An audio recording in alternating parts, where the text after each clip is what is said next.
Beltran here, and I'm coming on January the 2nd. Happy 2026, the year of transformation. I spoke briefly, sharing that I was going to be sharing my journey and inviting anybody that wanted to come along with me, that I was going to be reflecting on some things that are, I'm in my 66th year. Oh boy, where did it all go? I heard Valerie Bertinelli this morning talking about kindness, and sometimes people are unkind to you, and you should just choose to be kind back at them. And if you are choosing kindness when people are unkind, to give yourself an attaboy or an attagirl for choosing to conduct yourself in a way that is kind-hearted. So I'm going to always aspire to do that, but I wanted to reflect on some things that have really been showing up for me. This is the year that I'm calling restoration, returning to the whole. And in reflection of where I've come through and to, there are some additional programs that I really am ready to let go of that are still operating in my operating system or in my subconscious mind. And they are early programs about looks, about health, about what my destiny was going to be, that I was going to wind up like ancestors, obese. And so I chose a vocation where your looks were just constantly criticized and assessed. That external being was just constantly under the microscope of you're too fat, you're too thin, you're too this, you're too that. And that was my very early programming. And ultimately, I think I've been burying that and working through that. So in my journey, when I turned in my 40s, I started to pray about fixing my very hot, messy self with raging hormones. And I discovered through God's answered prayers essential oils, Young Living essential oils specifically, which are, I'm going to call them therapeutic grade, even though I'm not supposed to do that. I'm going to just call it what it is. And they have such, they're little, I call them little drops of God in bottles because they're plant medicine that has really spoken to me when I didn't know what I needed. And I let go of a 35-year smoking habit, and I let go of artificial sweeteners, and I let go of taking massive amounts of aspirin because I had chronic migraines resultant of tremendous stress in a very high stress job. I did replace some of those things with other things and habits that I still to this day am looking to unwind and let go of. But the amount of habits that I have changed, I need to really reflect on.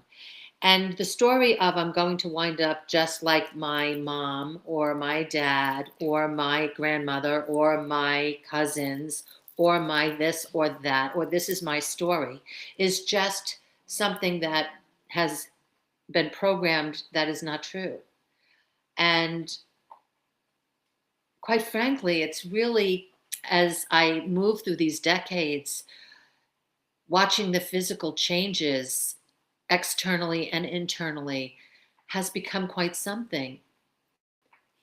And the answer to that is love, acceptance, and nourishment.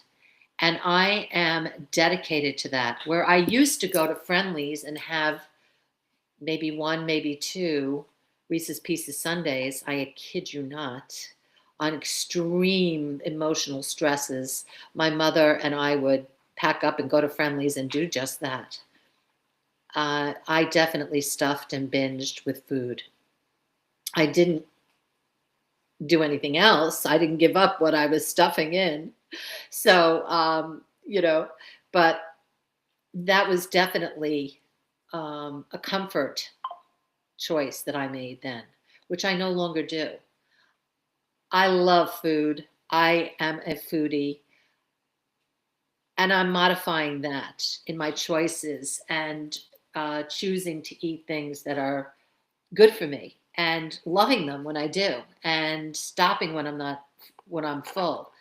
And there are moments when I don't, and there are moments when actually I overindulge in wine and certain spirits, and that has been something I want to modify. So I'm keeping it real here when I say that I recognize my parents didn't drink. My parents weren't alcoholics. I didn't come from that in my lineage. So I'm not concerned about that. This is more about choices and daily ways of being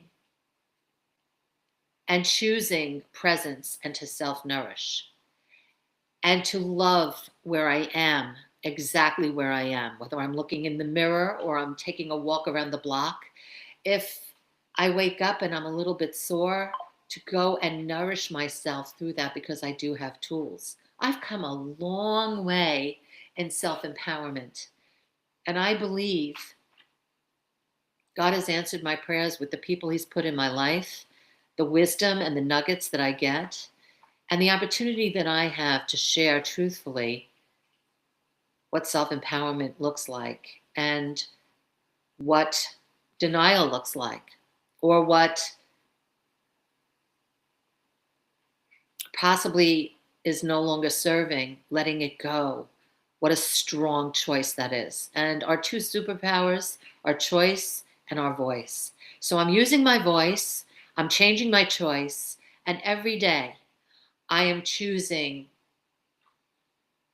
to love myself just as I am because God loves me. And not everybody has to love me, and that's okay too.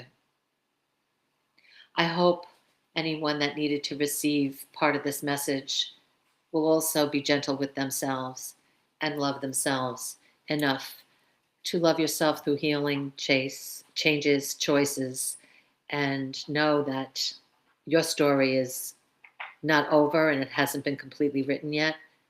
We get to write our story. We get to choose. We get to tell it the way we want it told. God bless.